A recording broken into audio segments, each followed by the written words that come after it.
মেজলা হুজুর কেবলাকে ডাক করলেন। মেজলা হুজুর কেবলা আসলেন। মেজলা হুজুর কেবলার ওরতে ছোট হুজুর মাথা রাখলেন। ও জওয়ানেরা, যুবকেরা, সোনার মানিকেরা, ছোট হুজুর কেবলা বললেন, মেজে ভাই, ও মেজলা হুজুর কেবলা, আমার মেজে ভাই আমার বেয়াদবি মাফ করবেন। আমি বড় ভাইকে রেখে ছোট ভাই দুনিয়াতে বিদায় নিতে চলেছি। আপনার উপরে ওয়াল ফুরফুরা দায়িত্ব শুধু তাই নয়, আমার দাদা হুজুর কেবলা পীর আবু বকরের মুরিদ মুতাজিনদের দায়িত্ব তোমার উপরে অর্পণ করে দিলাম। আমার আলাউলাদ সন্তানাদিরা ফুরফুরা তামাম দরবারের দায়িত্ব তোমাকে অর্পণ করে গেলাম। দোয়া করো, আমি চলে যাচ্ছি। আমার চলে যাবার পরে তুমি আসবে।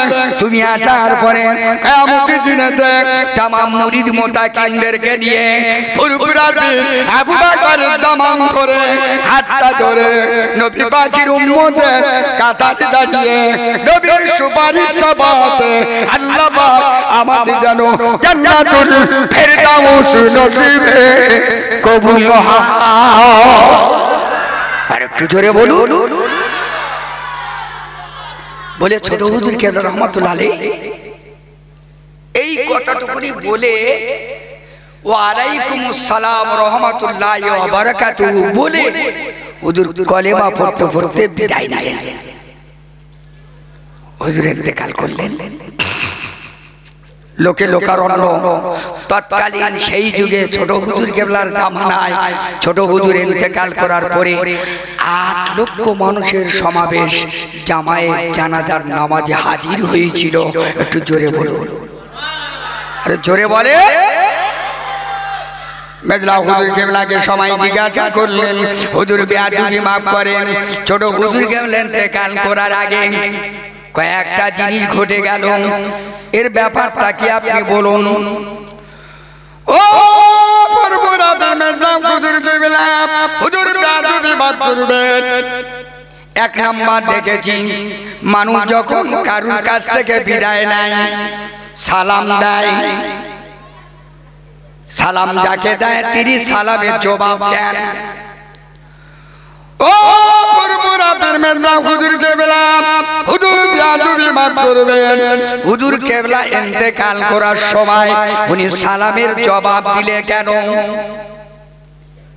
বাবা আমার ভাষাটা বুঝতে পারছেন কি? মানুষ আমি রিজাউল করিম আপনাদের সঙ্গে গল্প কথাবার্তা বলছি। কথা বলে যখন চলে যাচ্ছি তো চলে যাওয়ার সময় আমি সালাম দেবো না আমি সালাম দেব? আমি সালাম দিয়ে চলে যাব, আপনারা আমার উত্তর দেবেন। কথা ঠিক রাখুন। তো হুজুর চলে যাওয়ার সময় উনি সালাম দিলেন না, বরং ওয়া আলাইকুমুস সালাম রাহমাতুল্লাহি ওয়া বারাকাতুহু সালামের জবাব নিয়ে চলে যাচ্ছে। মানুষ আশ্চর্য হবে না? ও মেজলা হুজুর কেবলা ফুরফুরা পীর আবু বকর আবু জাফর সিদ্দিক রাহমাতুল্লাহ আলাইহি হুজুর বেয়াদবি মাফ করবেন। ছোট হুজুর কেবলা এক নাম্বার হলো চলে যাওয়ার সময় তিনি সালামের জবাব দিলেন কাকে? 2 নাম্বার হলো হুজুর যখন ইন্তেকাল করেন পুরো ঘরটা যেন আলোয় আলোকিত হয়ে গেল। ওই আলোতে মনে হয় যেন পুরো এলাকার দরবার খুশবুতে ভরে গেল। জোরে বলে। 3 নাম্বার হলো হুজুর কালেমা পড়তে পড়তে বিদায় নিয়ে চলে গেল। কারণটা কি? তার আগে একটা কথা বলি, নবী মুসা আলাইহিস সালাম জগৎ বিখ্যাত নবী ছিলেন। নবী মুসা আলাইহিস সালাম ইন্তেকাল করার সময় আজরাইল ফেরেশতা এসে নবী মুসাকে বলেছিল, নবী মুসা আলাইহিস সালাম তাওরাত পড়ছিলেন আর হযরতে আজরাইল আলাইহিস সালাম এসে বললেন, হে নবী মুসা, হুজুর আপনি কি পড়ছেন? আপনি কি তাওরাত পড়ছেন? তো মুসা আলাইহিস সালাম এত জোরে একটা চড় মেরেছিলেন যে আজরাইলের চোখ যেন ঠিকরে বেরিয়ে গেছে। হযরতে মুসা আলাইহিস সালামের এই অবস্থা দেখে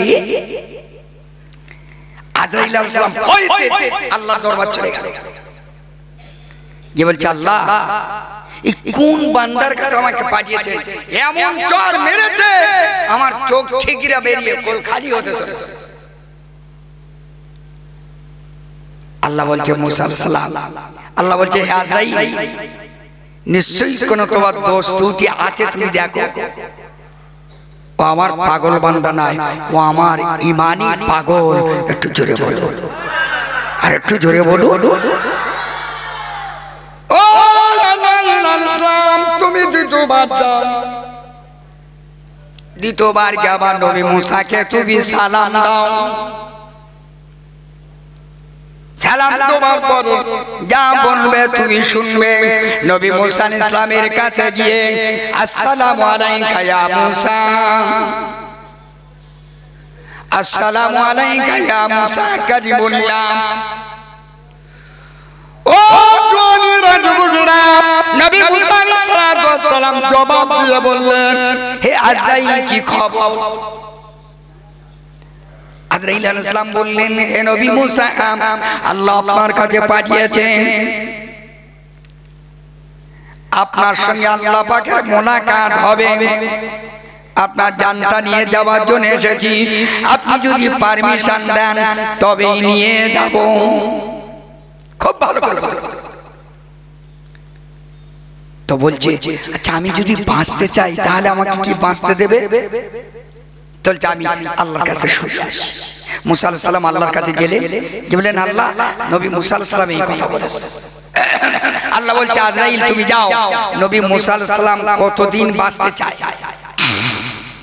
নবী মুসাকে বলো যে বনি ইসরাইলদের একটা গরু আছে সবথেকে সুন্দর দামি নামি গরু, ওই গরুটার গায়ে একটা চড় মারবে, এই হাতের ভিতরে যতগুলো লোম বা পশম উঠবে, পশম পরিমাণ দাঁড়াবে, ওই পশম গুনে গুনে গুনে গুনে যতগুলো পশম হবে এক একটা পশমের বিনিময় 1000 করে হায়াত দেব। এতগুলো পরিমাণের সময় যদি নবী মুসা চায় আমি আল্লাহ দেব। তাহলে একটা গরুর গায়ে যদি চড় মারে হাতটার ভিতরে যতটা পশম আছে যদি তুলে খুঁটে যদি হিসাব করা যায়, হ্যাঁ গো অঙ্কে পারবে না হারবে? এই জোরে বলে হেরে যাবে। মুসা আলাইহিস সালামের কাছ থেকে আজরাইল আলাইহিস সালাম ওই কথা শুনে নিয়ে মুসা আলাইহিস সালামের কাছে আল্লাহর কাছে গেল। আল্লাহর কাছে হুকুম নিয়ে মুসা আলাইহিস সালামকে এসে বললেন হে মুসা আল্লাহ এই বলেছে। তা মুসা আলাইহিস সালাম বললেন আচ্ছা তারপরেও কি আমারে মরতে হবে? তো বলছে হ্যাঁ এরপরেও আপনাকে মরতে হবে। তা মুসা আলাইহিস সালাম বললেন এরপরেও যদি আমাকে মরতে হয় তাহলে আমার আর দুনিয়ায় থেকে তা লাভ নাই। আল্লাহ যখন ডেকেছে আমি নবী মুসা যেতে চাই। জোরে বলুন, আর একটু জোরে বলুন, আর একটু জোরে বলুন। নারে তাকবীর। তাহলে হিসাব অঙ্কে দুনিয়ায় যারা এসেছে আসার একটা সিরিয়াল আছে, যাবার কোনো সিরিয়াল নেই। যখন ডাক হবে যেতেই হবে, মরতেই হবে হবে, এ কোন পৃথিবীর মানুষ কারোর ক্ষমা নাই। ও জওয়ানি রাজবুগরা, মেজলা হুজুর কেবলা বললেন বাবা সর্বপ্রথমে ছোট হুজুর কেবলা একটা কথা বলেছিল ওয়ালাইকুমুস সালাম। কি বলবেন?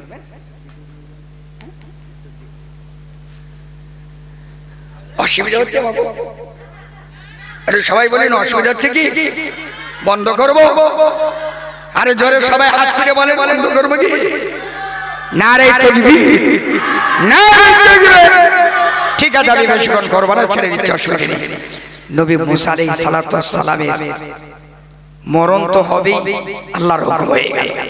ছোট হুজুর কেবলা রহমাতুল্লাহ আলাইহি মেজো হুজুর কেবলা ব্যাখ্যা করছেন বাবা ছোট হুজুর চলে যাওয়ার সময় সালাম দিয়েছিলেন কেন? প্রত্যেকটা ঈমানদারের যখন মওত হয় এই মওতের সময় আল্লাহ পাকের ফেরেশতা এসে ঈমানদার মুমিনের কাছে আগে সালাম দেয়। জোরে বলুন, জোরে বলুন। অর্থাৎ ছোট হুজুর কেবলা রহমাতুল্লাহ আলাইহিকে উনি সালামের জবাব দিলেন। অর্থ হলো আজরাইল আলাইহিস সালাম এসে ছোট হুজুর কেবলাকে প্রথমে সালাম প্রদান করেছিলেন। জোরে বলুন। কিতাবের মধ্যে আছে ইমানদাররা যখন মরে ইন্তেকাল করে ঠিক মায়ের স্তন বাচ্চা যেমন পান করতে ঘুমিয়ে যায়, ঠিক ওই রকম তদ্রূপ ফেরেশতা আজরাইল আলাইহিস সালাম জান্নাতি কস্তুরী রুমাল নিয়ে কালেমা লা ইলাহা ইল্লাল্লাহ লেখা থাকে, এইটা বান্দার সামনে ধরে এই বান্দার রূহ খুব সহজে আল্লাহর দরবারে হাজিরা দেয়। একটু জোরে বলুন। জান্নাতি কস্তুরী রুমালে করে মুড়ি দিয়ে নিয়ে আল্লাহর ফেরেশতা যখন নিয়ে দেয়, অন্যান্য ফেরেশতারা তখন তাদেরকে মারহাবা আহলান সাহালান সম্মানের সঙ্গে তাদের নিয়ে দেয়। আর জাহান্নামী বান্দাদের জান যখন কবজ করা হয়, রূহটা নিয়ে দেওয়া হয়, বলা হয়েছে জাহান্নামের একটা কালো জাহান্নামের কাপড় যদি দুনিয়ায় ফেলে দেওয়া হয়, ওই কাপড়টা যেখানে ফেলে দেবে কিয়ামত পর্যন্ত পৃথিবীর কোনো ঘাসগাছাল তরুলতা জন্মাবে না। অতএব জাহান্নামীদের জানটা যখন কবজ করে নিয়ে যায়, তখন ফেরেশতারা দেখে মুখ ঘুরিয়ে তার জন্য বদদুয়া করতে থাকে। ও জোরেরা যুবকেরা, ছোট হুজুর কেবলাকে সর্বপ্রথমে ফেরেশতা সালাম দিয়ে নিয়ে গেল। 2 নাম্বার এই জন্য তিনি সালামের জবাব দিলেন ফেরেশতা। 2 নাম্বার গোলাম দপ করে আলুটা চলে উঠলো। ইলমে লাদুন্নির ফায়েজ ওনার কাছ থেকে নিয়ে নেওয়া হলো। আল্লাহ পাকের নবীর নূরানি জ্যোতিটা, ইলমে লাদুন্নির নূরের জ্যোতিটা আল্লাহ পাকের ওলির ঘরেতে আলোয় আলোকিত হলো। ও জোরেরা যুবকেরা, যে খুশবুটা পেয়ে গেছো ও খুশবুটা অন্য কোনো খুশবু না, ওই খুশবুটা হলো আল্লাহ পাকের জান্নাতি মেশকে আম্বারের খুশবু। ও জোয়ানেরা যুবকেরা, আর তিনি কলেমা পড়তে পড়তে মওত হয়ে গেল। আল্লাহ নবী বললেন, বান্দা যদি পাহাড় পরিমাণের গুনাহ করে, ওই বান্দা মরণের আগে আল্লাহর কাছে যদি তওবা করে, এক ফোঁটা পানি যদি আল্লাহর কাছে দোয়া চায়, কলেমা পড়তে পড়তে যদি মওত হয়, আল্লাহ নবী বললেন ওই ব্যক্তি নামায় আমার নামায় আল্লাহ পাকের জান্নাত হয়ে যায়। আর একটু জোরে বলুন না। দেখবে আমার ভাইরা, অনেক আলোচনা, আল্লাহ তৌফিক দিলে আবার হবে। সবাই যে যেখানে আছেন দাঁড়িয়ে বিশ্ব নবীর শানে সালাম পড়ি। ওয়া আবিতিনি মিসকিনা ওয়া আশুরনি ফি জুমরাতিল মাসাকিন ইয়াউমাল কিয়ামাহ আও কামা ক্বালা আলাইহিস সালাম। শ্রদ্ধেয় মাননীয় স্মরণীয় বরণীয় আজকের এই মাহফিলের মাননীয় সভাপতি, আজকের জলসার আমন্ত্রিত ওলামায়ে কেরাম, হুজ্জাত কেরাম, হুফাজ কেরাম, আল্লাহওয়ালা দিনদার পরেজগার বাবাজিরাও ভাই, আল্লাহ পাকের দরবারে লাখো অনুকম্পা ও শুকরিয়া। সন্ধ্যা থেকে পর্যন্ত অনেক ওলামায়ে কেরাম, বিশেষ করে আপনাদের মাননীয় বরণীয় স্মরণীয় এলাকার নামি দামি ওলামায়ে দ্বীন, ওলামায়ে হাক্কানি, আপনাদের বিশেষ করে ইমাম সাহেব মাওলানা আব্দুল গাফফার সাহেব হুজুর খুব ভালো সুন্দর আলাপ আলোচনা রাখছিলেন। কোরআন হাদিসের তত্ত্ববিদ সুন্দর বলছিলেন। আলহামদুলিল্লাহ, ওলামায়ে কেরাম বহু আছে, ইমাম সাহেবও আছে, এতক্ষণ আলোচনা করেছেন। আল্লাহ নবী বলেছেন বর্তমান যুগ সন্ধিক্ষণে ইমাম সাহেবের দাম আল্লাহর কাছে সবচাইতে বেশি। একটু জোরে বলুন, আর একটু জোরে বলুন। আল্লাহ নবী বললেন ইমাম সাহেবের যেমন দাম, কারণ রসুল বললেন ইমামকে যারা ভালোবাসে আমি রাসূলুল্লাহ তারা যেন আমাকে ভালোবাসে। কানা মাইয়া ফিল জান্নাহ, ওই ইমামকে ভালোবাসার বিনিময়ে, আলেমদেরকে ভালোবাসার বিনিময়ে কিয়ামতের দিন আমি রাসূলুল্লাহ একসঙ্গে পাশাপাশি আল্লাহর বেহেশতে বাস করব। জোরে বলুন। কারণ ইমাম সাহেবের নামাজ কাজা কম হয়। তারও চাইতে আরেক শ্রেণীর মানুষ আছে আল্লাহর কাছে অনেক নামি আর দামি। রাসূল বললেন সেই মানুষটা হলো বর্তমান যুগ সন্ধিক্ষণে নবী আদম আলাইহিস সালাম থেকে পর্যন্ত বিশ্ব নবী সাল্লাল্লাহু আলাইহি ওয়াসাল্লাম থেকে পর্যন্ত যারা আযানের ধরি দিয়েছেন তাদেরকে বলা যায় মুআজ্জিন। এই মুআজ্জিনের আল্লাহ পাকের দরবারে এত সম্মান, কিয়ামতের দিন আল্লাহ পাক স্বয়ং নিজে হাতে তার কুদরতি হাতে আল্লাহ এই মুআজ্জিনের মাথায় নূরের তাজ পরিয়ে দেবেন। একটু জোরে বলো, এই কচিরা আরেকটু জোরে বলো না। অতএব এই মুআজ্জিনেরও দাম আল্লাহর কাছে অনেক। সারা পৃথিবীর মানুষ বুঝতে পারবে এটা আমাদের গ্রামের মসজিদের মুআজ্জিন, আমাদেরই মুআজ্জিন, সবার চাইতে গলা লম্বা হবে। আল্লাহ পাকের অপরন্ত রহমত। আমরা যারা বসে গেছি বড় ভাগ্যবান, তকদিরওয়ালা, নসিবওয়ালা।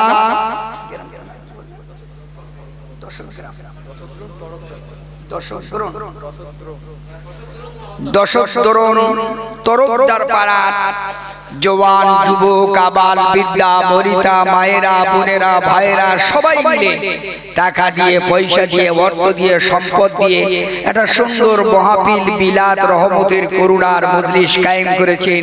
যে মজলিসের কথা পৃথিবীর লেনিন, কালমাস, নিউটন, পৃথিবীর কোন বৈজ্ঞানিক, দার্শনিক, মহামানব, মহান ব্যক্তি বলেনি। যিনি বলেছেন তিনি হলেন বিশ্বনবী, বিশ্ব নেতা জনাবে মুহাম্মদুর রাসূলুল্লাহ। সবাই বলুন সাল্লাল্লাহু আলাইহি সাল্লাম। যাকে না সৃষ্টি করলে কোন কুল ও কায়নাত তৈরি করতেন না। ফালাউলা মুহাম্মাদুর আমা খালাকতু আদামা। নবী আদমকে আল্লাহ তৈরি করার আগে আগে যার নূরকে আল্লাহ আগে তৈরি করলেন, সেই নবী মুহাম্মদ সাল্লাল্লাহু আলাইহি সাল্লাম বললেন এই তরফদার পাড়ার জওয়ান যুবকেরা এমন একটা বিলাত মাহফিল, মজলিস, রহমতের, করুণার মজলিস কায়েম করেছে। এই মজলিসে কেউ যদি বসে, মাজলিসান ফাকার খায়রুম মিন ইবাদাতি সিত্তিনা সানাতান, এই মাহফিলে বসার বিনিময় আল্লাহ তাদের নামায়, আমল নামায় 70 বছর নফল ইবাদতের সওয়াব নসিব করে দেবেন। আর একটু সবাই বলে বলেন আল্লাহ। নবী বললেন ও সাহাবায়ে কিরামেরা, উম্মাত উম্মাদানিরা, আমি রাসূলুল্লাহ জানিয়ে দিলাম আল্লাহ পাকের 8টা বেহেশতে, 8খানা বেহেশতের ভিতরে একটা বেহেশতে হলো রিয়াজুল জান্নাত। ও সাহাবায়ে কিরামেরা, উম্মাত উম্মাদানিরা, দুনিয়ার জগতে দুটো জায়গা আছে। ওই দুটো জায়গা হলো আল্লাহ পাকের রিয়াজুল জান্নাত। ওই জায়গাটা যদি কোনো মানুষ কিছুটা সময় বসে বসে আল্লাহ পাকের জিকির করে, আল্লাহ পাকের ধ্যান, আল্লাহ পাকের মন, জাহান্নামের ভয়, জান্নাতের আশায় এক ফোঁটা চোখের পানি ঝরিয়ে দেয়, আমার নবী বললেন ওই ব্যক্তির আমার আমল নামায় আল্লাহ পাক 70 বছর নফল ইবাদতের সওয়াব। শুধু তাই নয়, আমি রাসূলুল্লাহ জানিয়ে দিলাম ওই ব্যক্তিরা যেন আল্লাহ পাকের রিয়াজুল জান্নাতে বসে আছে। এই কচিরা জোরে বলো। ও জওয়ানেরা, যুবকেরা, ও সোনার মানিকেরা, আজকের বর্তমান যুগের সময় এমন একটা সময় কালে এসে গেছে, ঈমান রাখা বড় দুষ্কর, ঈমান রাখা বড় কঠিন। এই সময়ের মাধ্যম দিয়ে ঈমান হাতে রাখা সম্ভব, ঈমান কাছে রাখা সম্ভব। সেই ঈমান বর্তমান যুগ সন্ধিক্ষণে এই মুহূর্তে আল্লাহ পাকের রহমতের মধ্যে যারা বসে গেছে, আমার নবী বললেন ওই ব্যক্তিরা আল্লাহ পাক তার জীবনের গুনাহ মাফ করে দেবে। ও জওয়ানেরা, যুবকেরা, সোনার মানিকেরা, আল্লাহ নবী বললেন এই মসজিদটা হলো রিয়াজুল জান্নাত, আল্লাহ পাকের বেহেশতের বাগান। আর একটা জায়গা হলো মা বাইনা মিম্বারুন রওযাতু বিরিয়াজুল জান্নাত।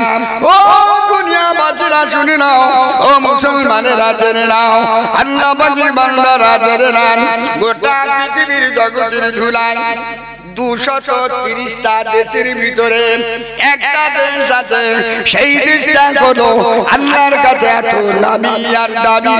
আল্লাহ পাকের খাতায় সব চাইতে হলো 1 নম্বর দেশ হলো ভারতবর্ষের দেশ। একটু জোরে বলো আল্লাহ নবী বললেন, মক্কা মদিনা হলো বরকতময় জায়গা, মক্কা মদিনা হলো রহমতের জায়গা, মক্কা মদিনা হলো গুনাহ মাফির জায়গা, মক্কা মদিনা হলো আল্লাহ পাকের খাস জায়গা। যে জায়গার জন্য আল্লাহ পাক কোরআনে বলেছেন গোটা পৃথিবী যত দেশ আছে মক্কা মদিনা হলো আমার দেশ। ওয়াতিনে ওয়াজাইতুন ওয়াতুরি সিদিন ওয়াহাদাল বালাদিল আমিন। চারটি কসম খেয়ে আল্লাহ পাক গোটা পৃথিবীর মনুষ্য জাতিকে বলেছে পৃথিবীর ভিতরে সবচাইতে আমার নামে দামি বরকতপূর্ণময় জায়গা হলো আল্লাহ পাকের মক্কার মদিনা।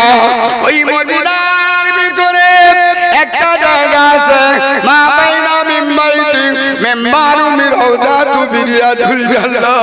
আল্লাহর কোন বান্দা বান্দীরা ওই মসজিদ নববী আল্লাহ পাকের জান্নাতের জায়গা, রিয়াতুল জান্নাতের জায়গা। নবী পাকের মাজার শরীফ থেকে নবী পাক যেখানে নামাজ পড়ান ওই মেম্বার থেকে আর মাজার শরীফটা ওই জায়গাটা হলো রিয়াতুল জান্নাত।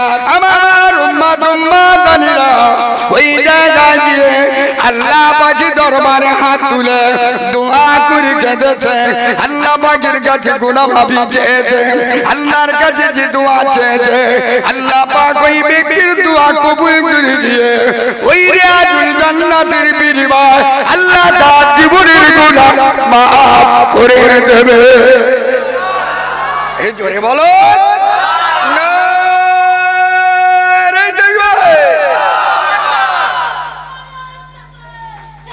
আল্লাহ পাকের অশেষ দয়া রহমতের করুণার মজলিস সবার ভাগ্যের নসিবে কপালে জোটে না বাবা। আল্লাহ পাকের অশেষ দয়া গোটা বাংলার কম বেশি 80% জায়গা আল্লাহ আমাকে ঘুরিয়েছেন, আমি ঘুরেছি দেখেছি। বিশেষ করে গোটা বাংলায় যতটুকু ঘুরেছি, বিশেষ করে আটঘোড়া এলাকায় অনেক জায়গায় অনেকবার এসেছি। আল্লাহর অশেষ দয়া এইসব জায়গাটা জলসা মিলাদ মাহফিল খুঁজে পাওয়া যেত না। মানুষের বসবাসের খুব কষ্টের জায়গা ছিল। আল্লাহ রহমতে যে জায়গার কোনো দাম মর্যাদা সম্মান ইজ্জত ছিল না, আল্লাহ পাক রাজারহাট এই আটঘোড়া এলাকাকে আল্লাহ সোনায় সোহাগ করে এই মাটির দামটা এখন বর্তমান সোনার দামে পরিণত হয়েছে। এটা আল্লাহ পাকের খাস রহমত। একটু জোরে বলো, একটু জোরে বলে কথা ঠিক না ভুল? ও সোনার মানিকেরা আল্লাহ পাক বললেন কোরআন পাকে জানিয়ে দিলেন লাইন শাকারতুম লাযিদান্নাকুম ওয়া লাইন কাফারতুম ইন্না আযাবি লাশাদীদ। হে আমার বান্দা বান্দীরা, আমি আল্লাহ পাক রহমতের দয়ার মালিক, হায়াতের মালিক, মউতের মালিক, গোটা পৃথিবীর মালিক। হে বান্দা, তোমার কিছুটা কিছুই ছিল না।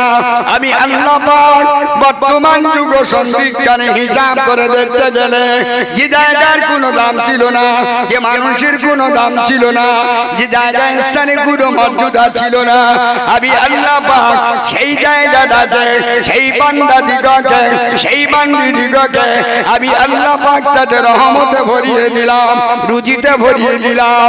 আমি আল্লাহ পাক সেই রহমতে দোয়ার বিনিময় আমার বান্দা দ্বারা শুকরিয়া আদায় করো, শুকরিয়া আদায় করো, আমার নিয়ামতের শুকর আদায় করো। যারা আমার নিয়ামতের শুকর আদায় করলো না, আমি আল্লাহ পাক এমন আযাব দেব, এমন গজব দেব, কষ্ট দেব, দুঃখ দেব। টাকা থাকবে, পয়সা থাকবে, অর্থ থাকবে, সম্পদ থাকবে, সব টাকা সত্য বান্দার খাওয়া হবে না, বান্দার দুঃখ যাবে না, বান্দার টেনশন যাবে না, বান্দার চিন্তা যাবে না, বান্দার ঘুম হবে না, বান্দার সুখে থাকতে পারবে না, বান্দার শান্তিতে থাকতে পারবে না। টাকা আছে খাওয়া হয় না, টাকা আছে বাজার নাই, টাকা আছে শান্তি নাই, টাকা আছে ঘুম নাই। বর্তমান যুগ সন্ধি গেলে হিসাব করে দেখতে গেলে আটকুড়ার প্রত্যেক ঘরে ঘরে গ্রামে গঞ্জে বিলাত মহফিল জলসা জুলুসের অভাব নাই, কিন্তু দেখা গেল মদ খাওয়া বন্ধ নাই, তারি খাওয়া বন্ধ নাই, সুদ খাওয়া বন্ধ নাই, ঘুষ খাওয়া বন্ধ নাই, মারামারি বন্ধ নাই, চুরি বন্ধ নাই, ডাকাতি বন্ধ নাই, নামাজ পড়ে না, রোজাও করে না, হজও করে না, যাকাতও দেয় না। হে বান্দা শুনে নাও, ওয়ালাই কাফারতু বিল্লাহি শাদীদ, আমার আযাব বড় কঠিন, আমার আযাব বড় কঠিন। দুনিয়ায় বান্দাকে না খাইয়ে শুকিয়ে মারবো, কষ্ট দুঃখ দেব, কবরে যাবার পরে এমন আযাবে গ্রেফতার হবি তো ঠেকাবার কেউ থাকবে না, পাশে এসে কেউ দাঁড়াবে না, তোকে আহা কেউ বলবে না। আমি আল্লাহ পাক জাহান্নাম নির্ধারিত করে দিলাম। যদি বান্দা মরণের আগে আগে, বান্দা মরণের আগে আগে আমি আল্লাহ পাক, আমি রহমানুর রহিম, আমি আল্লাহ গফফার, আমি আল্লাহ সাত্তার, আমি আল্লাহ রাজ্জাক, আমাকে আল্লাহ বলে স্বীকার করে আমার কাছে তওবা করে আমার কাছে যদি ফিরে এসে তওবা করে ঈমানের সঙ্গে যদি মরতে পারিস, আমি আল্লাহ পাক ঈমানদারির জন্য আমার জান্নাতটাকে আমি আল্লাহ কবুল করে নিলাম। একটু জোরে বলুন, আরে সবাই মিলে বলুন নারে তাকবীর। কথা ঠিক না ভুল বাবা? আল্লাহর কোন নিয়ামতকে তুমি অস্বীকার করো? আহা বান্দা, আমার নিয়ামত যারা অস্বীকার করে আমি আল্লাহ তাদের দুনিয়ায় কষ্ট দেব, আখিরাতেও কষ্ট দেব, দুনিয়ায় শাস্তি দেব, আখিরাতেও শাস্তি দেব। তবে মান কানা হারসু দুনিয়া নাজিদ লাহু, যে ব্যক্তি দুনিয়া চাইবে আমি আল্লাহ পাক তাকে কিঞ্চিত দুনিয়া দেব। যে ব্যক্তি দুনিয়া চাইবে আমি আল্লাহ তাকে কিঞ্চিত দুনিয়া দেব। কিন্তু সেই দুনিয়াটা দেওয়াটা কতটা, মনে হয় যেন পৃথিবীর সবচাইতে বেশি অনুদান আমি পেয়েছি, কিন্তু আমি আল্লাহ ওটা আমার কাছে শস্য পরিমাণ পর্যন্ত দাম নয়। তবে হ্যাঁ, যারা আখিরাত চাইবে, যারা দুনিয়া চাইবে কিঞ্চিত দুনিয়া পাবে, কিন্তু আখিরাত তাদের জন্য ফাঁকা। ও বান্দা বান্দিরা, মান কানা হাজু দুনিয়া নাজিদ লাহু ফিল আখিরাহ, যারা আল্লাহ পাকের আখিরাত চাইবে, আল্লাহ পাকের কিয়ামতের বিশ্বাস করবে, আল্লাহ পাকের জান্নাতে বিশ্বাস করবে, আল্লাহ পাকের জান্নাতে যাওয়ার আশা রাখবে।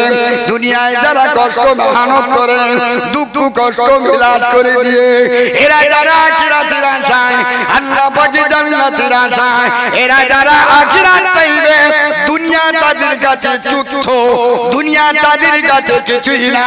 আমার আল্লাহ পাক জানিয়ে দিলে এ বান্দা বান্দীরা যারা আখিরাত চাইবে দুনিয়া পাবে, আখিরাত তাদের দেব। তো বলেন না সুবহানাল্লাহ? আর সুবহানাল্লাহ বলা অভ্যাস নেই, একটু জোরে বলেন না সুবহানাল্লাহ। একবার সুবহানাল্লাহ বললে নবী বললেন আসমান আর জমিনের ফাঁকা জায়গা আল্লাহর নেকিতে ভরিয়ে দেবে। একটু জোরে বলুন, আরে সবাই বাপ বেটা মিলে বলুন। আল্লাহর নিয়ামতের শেষ নাই, আল্লাহর কুদরতি ক্ষমতার শেষ নাই। বান্দা আল্লাহু খায়রুল মাকিরিন, বান্দা দুনিয়ায় যত মখরবাজি করবে, চালাকি করবে, যতই আল্লাহকে অস্বীকার করবে, দুনিয়াকে দুনিয়া বিরাট কিছু মনে করবে, আল্লাহ মুহূর্তের মধ্যে আমিরকে ফকির বানাতে পারে, আবার ফকিরকে আমির বানাতে পারে। এটা পৃথিবীর কারোর ক্ষমতা নাই, একমাত্র ক্ষমতা আমার আল্লাহ। একটু জোরে বলুন আর একটু জোরে বলো নারে তাকবীর। প্রসঙ্গে আবার একটা কথা মনে পড়ে গেল, বাদশা ইব্রাহিম বিন আদম রহমাতুল্লাহ আলাইহি গভীর রাত্রে তিনি ঘুমিয়ে আছেন। হঠাৎ মাত্রই ইব্রাহিম বিন আদম রহমাতুল্লাহ আলাইহি ঘুমের ভিতর দিয়ে একটা আওয়াজ পেলেন, খটখট খটখট করে আওয়াজ হচ্ছে। ইব্রাহিম বিন আদম রহমাতুল্লাহ আলাইহি হুজুরের ঘুমটা ভেঙে গেল। জবরদস্ত একজন আল্লাহর ওলি, আল্লাহর মাহবুব বান্দা। ও জোনেরা যুবকেরা সোনার মানিকেরা, ইব্রাহিম বিন আদম রহমাতুল্লাহ আলাইহি হুজুরের ঘুমটা ভেঙে গেল। ইব্রাহিম বিন আদম রহমাতুল্লাহ আলাইহি ঘুম ভেঙে যাবার পরে গড়গড় করে ছাদে উঠে গেল। ছাদে উঠে গিয়ে দেখতেন একজন ব্যক্তির হাঁটাহাঁটি করে শব্দ হয়, অন্য কেউ নয়, তৎকালীন সেই যুগের একজন পাগল, যার নাম ছিল বাদুল খেপা। পাগলকে খেপা বলে এক শ্রেণীর মানুষ, এক এক দেশের এক এক বলি ভাষা। হযরতে বালুল পাগল ও ছাদের উপরে খটখট করে হাঁটতেছে। খুব ভালো করে বুঝবেন, আল্লাহ অর্থ সম্পদ টাকা দুনিয়ায় কারোর অভাব রাখেনি, আল্লাহ দিয়ে রেখেছে, বান্দা নিতে পারেনি।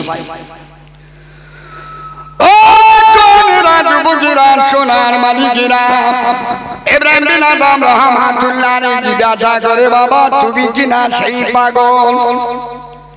তোমার নাম হলো বাহাদুর পাগল? বলে হ্যাঁ। এ ছাদের উপরে তুমি হাঁটতে লেগেছো কেন? গভীর রাতে তুমি হাঁটছো কেন? বাহাদুর বলতে লাগলো, ও বাবা ইব্রাহিম বিন আদম রহমাতুল্লাহ আলাইহি হুজুর বেয়াদবি মাফ করবেন, বেয়াদবি ক্ষমা করবেন, আবার একটা উট হারিয়ে গেছে, উটটাকে আমি খুঁজতে এলাম। ইব্রাহিম বিন আদম রহমাতুল্লাহ আলাইহি বলছেন, বাবা তুমি যে উট খুঁজতে এসেছো, আচ্ছা উট কি ছাদের উপরে পাওয়া যায়?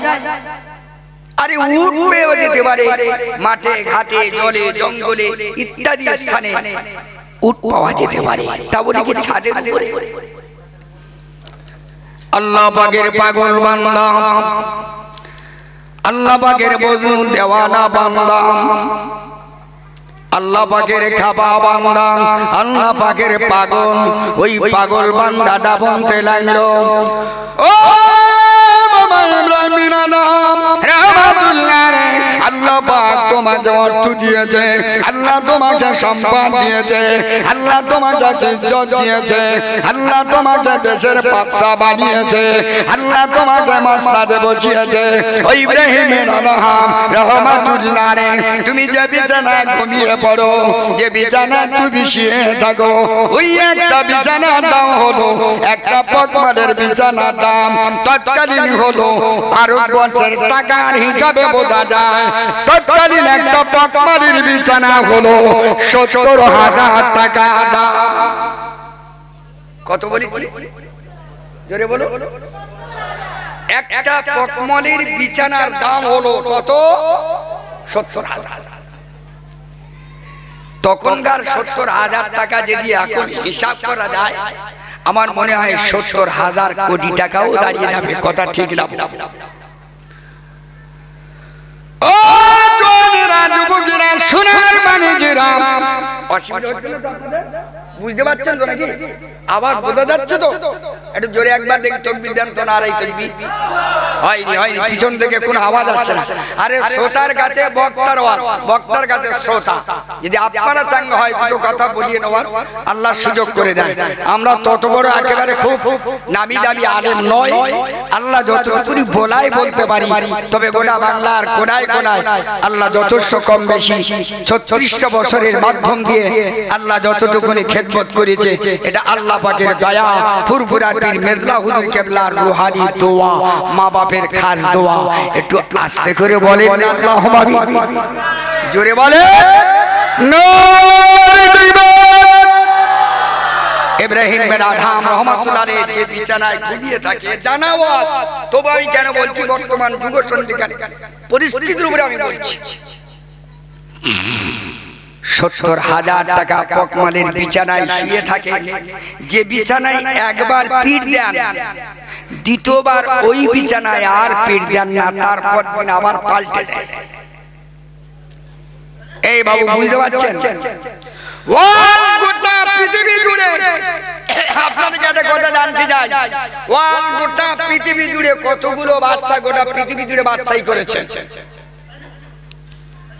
লক্ষ লক্ষ লক্ষ লক্ষ কোটি কোটি বাদশা এসেছেন, মানুষ এসেছেন, রাজত্ব চালিয়েছেন, লক্ষ লক্ষ নবীরাও এসেছেন, কিন্তু গোটা পৃথিবী জুড়ে কয়জন বাদশা গোটা পৃথিবী জুড়ে বাদশাই করেছে? যদি কেউ বলতে পারেন ইনশাআল্লাহ আমি 10 টাকা দেবো। কেউ বলতে পারবেন? বিভিন্ন জায়গায়, বিভিন্ন দেশ, বিভিন্ন জেলা, বিভিন্ন এলাকা, বিভিন্ন জায়গায় বিভিন্ন বাদশা চালিয়েছে, কিন্তু গোটা পৃথিবী জুড়ে কটা বাদশাহিত্ব করেছে? লাইভ এই পর্যন্ত নবী আদম আলাইহিস সালাম থেকে পর্যন্ত মাত্র 4 জন। তো কথা হলে গোটা পৃথিবী জুড়ে 4 জন বাদশাই করেছে, 2 জন ইমানদার আর 2 জন বেঈমান। এখন ও ঘটনা, ও ইতিহাস, ও যদি বলতে চাই আমার ওয়াজ এখানে কিছু হবে না, সব ওই দিকে চলে যাবে। আমার বলার উদ্দেশ্য যেটা আমি সেইটি দিয়ে বলতে চলেছি।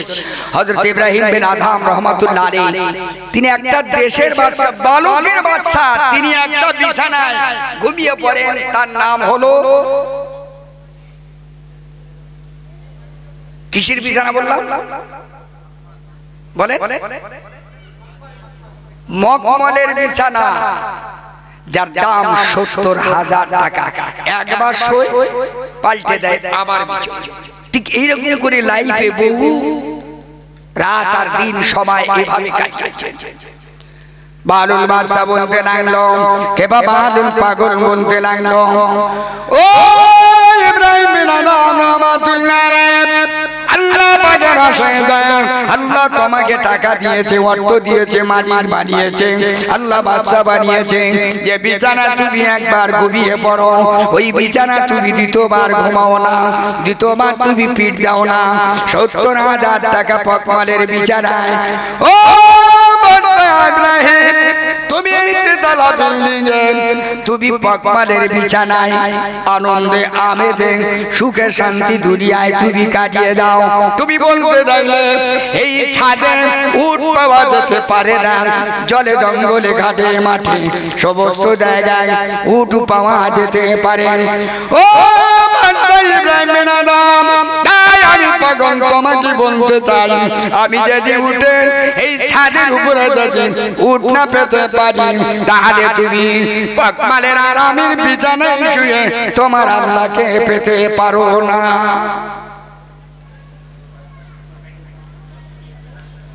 ইব্রাহিম বিন আদহাম রাহমাতুল্লাহ আলাইহি চট করে ঘুমটা যেভাবে ঘুম ঘুম ভাবছিল, পুরো চেতনা ফিরে গেল। আরে সর্বনাশ, এ নাকি বাচ্চা, এ নাকি পাগল।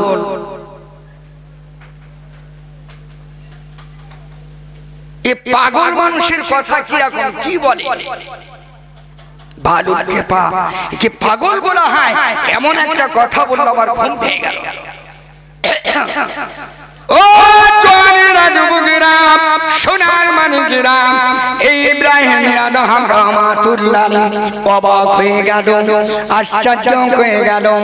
ইব্রাহিম বিন আদহাম রাহমাতুল্লাহ আলাইহি ঘুম ভেঙে গেল, সকাল হয়ে গেল। বিবি সাহেবাকে বলতে লাগলো, বিবি আর আমি এখানে থাকবো না, এখানে আমি আর থাকবো না, আমি একটু সফরে যাব, আমি একটু বিদেশে যাব। বিবি সাহেবা বলতে লাগলো, ও ইব্রাহিম বিন আদহাম রাহমাতুল্লাহ আলাইহি, কি বাবা তুমি যা কোনোদিন বলো না, আজ হঠাৎ মতে এমন কথা কেন বলতে লাগলে? বলে হুজুর বলুন।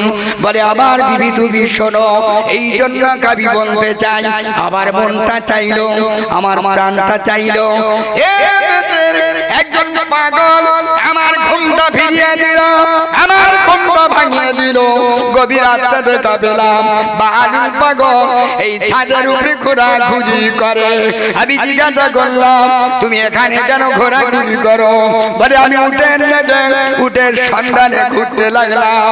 পাগল আমাকে বলে দিল উট পেতে গেলে বাবা যদি জলে জঙ্গলে যেতে হয় ও ইব্রাহিম বিন আদম ৭০,০০০ টাকার পকমালের বিছানায় শুয়ে তুমি তোমার আল্লাহকে পেতে পারো না। তা আমি আল্লাহকে খোঁজার জন্য দেশ থেকে আমি বিদেশে যেতে চাই যদি আমার আল্লাহকে পাওয়া যায়। জোরে বলো। ইব্রাহিম বিন আদম রহমাতুল্লাহ আলাইহি যথারীতি রেডি হয়ে খুব শর্টে বহু ইতিহাস যথারীতি শর্টে তিনি বেরিয়ে পড়লেন। ধরুন এখান থেকে ৮ ঘোড়ার মোড়ে তিনি গিয়েছে, তার দামি নামি টাট্টু ঘোড়া যানবাহন হিসেবে নিয়ে গেল।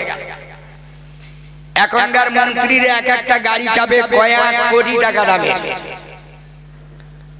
তখনকার রাজা বাদশারা তাদের যানবাহন ছিল সবচাইতে দামি নামি টাট্টু ঘোড়া, ১ নাম্বার পিওর ঘোড়া। এটাই ছিল তাদের যানবাহন। ৮ ঘোড়া পর্যন্ত গিয়েছে, মনে হচ্ছে যেন কি একটা ফেলে এসেছে।